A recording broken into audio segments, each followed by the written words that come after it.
लो भाई, मकर संक्रांति आ चुकी है। काइट फेस्टिवल हमारा आ चुका है। तो हर साल की तरह हम भी इस बार अपने दोस्तों के यहाँ, भाई के यहाँ पहुँच चुके हैं। और सुबह सुबह का नज़ारा एकदम बढ़िया है। तो ये हमारे पीछे एयरपोर्ट है और ये देखिए सब अपनी अपनी पतंगे जगा रहे हैं। और ये खुला आसमान, ये बहुत ही बढ़िया मौसम है आज।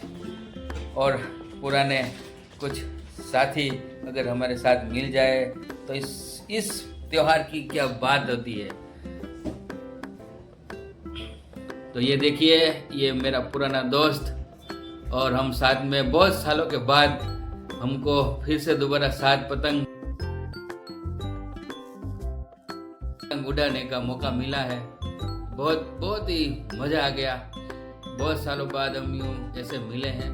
और आप जानते हैं, इस घर के साथ हमारी बहुत ही पुरानी यादें भी जुड़ी हुई है। और मैं आपसे एक बात पूछना चाहता हूँ कि आपने अपनी घर के छत पे से लास्ट सनसेट कब देखा था? क्या आपको याद है? मुझे लगता है आपको याद नहीं होगा। अगर हमारी ज़िंदगी में ये त्यौहार नहीं होते तो हम कुदरत के बहुत सारे ये नज़ारे हैं ना, वो साल में एक बार भी नहीं देख पाते, काम और ज़िंदगी की तलाश में।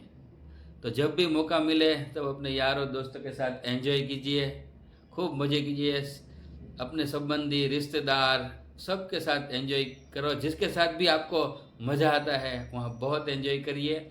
और जो ये घर है इसके साथ हमारी इतनी यादें जुड़ी हुई है। हम जब छोटे थे ना तो सारे दोस्त इसी घर में मिलते थे सुबह से शाम तक। और शाम को ऐसे ही हम गरबा खेलते थे। जो पुरानी वो यादें थी ना, वो आज फिर से ताज़ा हो गई है। तो आज का दिन हमारा बहुत ही बढ़िया रहा। हमने बहुत सारा एंजॉय किया मेरे दोस्त दिनेश के घर पर। तो Dinesh, thank you very much.